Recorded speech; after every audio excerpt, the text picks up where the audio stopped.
No. No. I'm not with him. No. Aw. Yeah.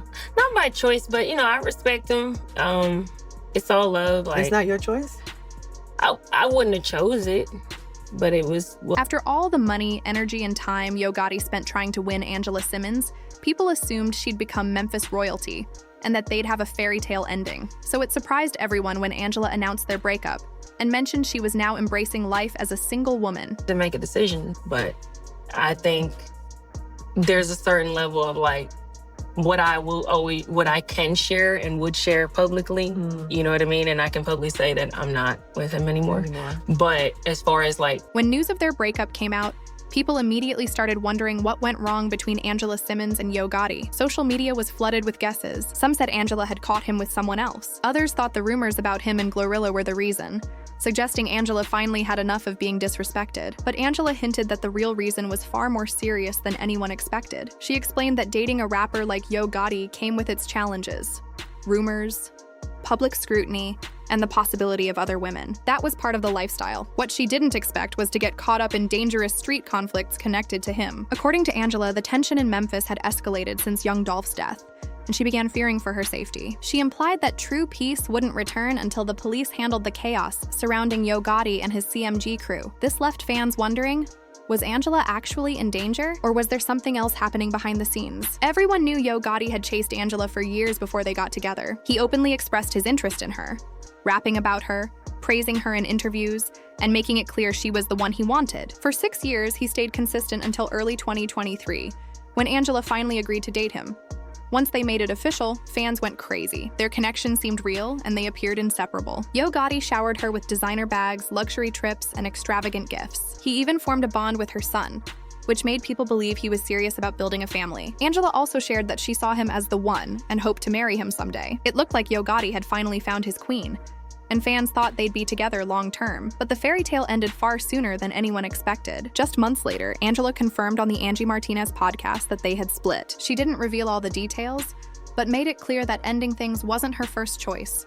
It was something she felt she had to do for her own peace of mind. Immediately, speculation arose that the relationship had been struggling behind the scenes, with the couple just keeping up appearances. Fans were confused. How did Angela go from talking about marriage to saying leaving him was the best decision she ever made? Nobody knew exactly when things went wrong, and online sleuths started digging for clues, which sparked new rumors. One story suggested Yo Gotti had gotten too close to his artist, Glorilla. Observers noted that he had gifted her a luxury Cadillac Escalade IQ for her 25th birthday, right after giving her expensive watches. Some insisted it was just generosity, but others felt it seemed too personal. Since Glorilla was signed to CMG, it wouldn't have been the first time a label boss was rumored to get involved with an artist. This theory spread fast. Many thought Angela left to avoid public embarrassment or being turned into another cheating headline, but she later made it clear that rumors about another woman weren't why she walked away. She said she could have married Yo Gotti if she wanted, but chose not to because something far more serious was happening. Angela revealed that what really made her leave was the rising violence connected to Yo Gotti's circle. After young Dolph's death, Memphis had become increasingly dangerous. Anyone associated with CMG or Yo Gotti seemed at risk. People close to them were losing their lives in what appeared to be ongoing retaliation. The first victim was Don D, also known as Money Childs, who had joked online about Dolph's murder. That triggered a series of shootings and attacks. In 2022, Big Enki, a rapper tied to Moneybagg Yo and cousin to Big 30, was shot. Reports linked him to Justin Johnson, also known as Straight Drop, one of the main suspects in Dolph's murder. Straight Drop, Cornelius Smith, Hernandez Govan, and others charged in Dolph's death were reportedly connected to CMG and Yo Gotti, as well as a local gang called True La Mafia. The gang's leader, Joshua Taylor, aka CEO Tizzy, was later killed in June 2023. Police didn't arrive in time to save him. The violence continued. In September 2022, Memphis rapper Lotta Cash Desto was shot multiple times and died before reaching the hospital. Her death initially seemed unrelated, but she was Hernandez Govan's daughter, tying it to the larger feud. Then came another blow. In August 2023, Tomuel Benson, brother of rapper Black Youngsta, a key CMG artist and early feuder with Young Dolph, was killed. Years before, Black Youngsta had been accused of attempting to harm Dolph, though he denied it. Through all this, Yo Gotti remained unharmed, while people around him were targeted. Sources suggest that might not last. Reports indicate Dolph's crew still wants revenge, and retaliation has already affected Gotti's family. His mother narrowly escaped an attack, but his older brother, Big Jook, wasn't so lucky. Big Jook had been outspoken after Dolph's death, mocking the situation online. That reportedly made him a target, and he was eventually gunned down. His death shocked Memphis, showing that the violence was far from over. So when Angela said her reason for leaving Yo Gotti involved danger, it started to make sense. She wasn't just ending a relationship, she was protecting herself and her family. She didn't want to be caught up in the ongoing street war or become another casualty. Her breakup wasn't about drama or rumors, it was about survival. She had seen enough and decided to step away before things escalated further. Ain't no bitch beside two real niggas. Two real niggas with a pussy in the middle, man. Y'all don't do that, man. Don't fuck up our legacy.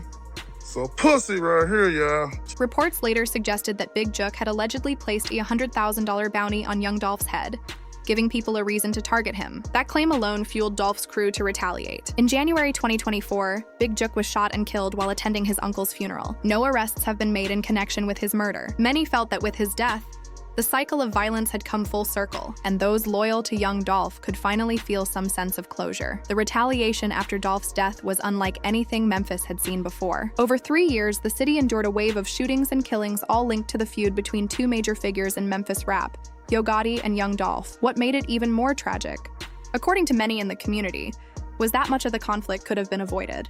If Yo Gotti had simply accepted that Dolph didn't want to sign to his label, the deadly chain reaction might never have happened. Back when Dolph was rising in the industry, Gotti admired his independence and talent. But when Dolph refused to join CMG, their relationship reportedly turned sour. Gotti took the rejection personally, and what started as subtle competition escalated into open hostility. Soon, their rivalry spilled out of the music world and into the streets. Gotti's attempts to pressure Dolph created lasting resentment. The feud intensified through diss tracks, public insults, and alleged street confrontations. A disagreement between two successful rappers had turned into one of the deadliest rivalries in hip-hop history, claiming the lives of friends, family members, and associates on both sides. Even years later, the aftermath continues. With the ongoing trial over young Dolph's murder, Yo Gotti's name has surfaced again. Legal analysts suggest he could face more complications depending on how the case unfolds. One of the main suspects, Hernandez Govan, accused of orchestrating Dolph's murder, was found not guilty on August 21, 2025, of conspiracy and first-degree murder charges. During the trial, Govan's defense focused on a key argument. The prosecutors never questioned the right people. They highlighted that law enforcement overlooked critical figures like Yo Gotti and Big Jook, both deeply connected to the conflict with Dolph. The defense argued that investigators targeted convenient suspects instead of uncovering the real network of influence behind the scenes. Govan's lawyers claimed he was merely a pawn, a disposable piece in a much larger game controlled by CMG and Yo Gotti. When the trial concluded, the public was left questioning whether justice had been served or if the people truly responsible were still free. And then have the cameras rolling on a high-profile case to pressure you to commit a verdict. The DOD is happening here. And just because he's a nobody and doesn't have money like Gotti or Jook, his brother, who was never even questioned or charged, he's the fall guy in all this stuff. After Hernandez Govan was cleared of all charges, the situation took another shocking turn. The streets are tense, with many demanding that young Dolph finally get the justice they feel he deserves. Rumors are circulating that federal agents are now digging deeper into Yo Gotti's camp, as much of the evidence seems connected to CMG and possibly Gotti himself. Angela Simmons has said this is exactly why she chose to step away. She didn't want to get caught in a war. That had nothing to do with her. She reportedly worried that Dolph's crew might not wait for the legal system to act. With Hernandez walking free, there was no guarantee they wouldn't take matters into their own hands again. Memphis had already shown that retaliation was very real. Angela didn't want to risk becoming another casualty in a conflict spiraling far beyond her control. Online, people quickly supported her decision. Many understood why she left when she did, while others suggested this might just be the calm before another storm. Rumors are growing that Yo Gotti and CMG could soon face a RICO investigation. Fans noted that if federal authorities start connecting the dots, the gang ties, the flow of money, and the string of killings, it could be only a matter of time before charges are filed. Commentators on social media weighed in as well. Whack 100 said, Yo Gotti about to get a RICO next. And I'm telling y'all, don't get caught up in that street life if you don't have to. They want us destroying each other while they sit back and watch. To them, it's just entertainment, like a game of cops and robbers. His words resonated because they reflected what many had witnessed over the years: endless violence with no real winners. Meanwhile, fans of young Dolph highlighted the brutal aftermath of his death. They pointed out that his crew didn't wait for courtrooms or verdicts. They handled things themselves. One viral post read, "Young Dolph's squad took out nearly everyone connected to his death. Those shooters ran to the police for protection when things got real. No sympathy, no RIPs, just revenge. That's what real street justice looks like." Now, debates are swirling over whether Angela's choice to distance herself from Yo Gotti was smart or an overreaction. Some believe she made the right call, putting her safety first. Others think she might have panicked over rumors and online speculation. Still, most agree that if a RICO case is indeed coming, she avoided a major problem just in time. For now, tension between the streets and the law continues to rise. If federal investigators move forward with charges, things could escalate quickly. Until then, people are left wondering what will happen. Was Angela wise to leave when she did, or did she act out of fear too soon? Share your thoughts in the comments, and don't forget to like and subscribe. See you in the next video.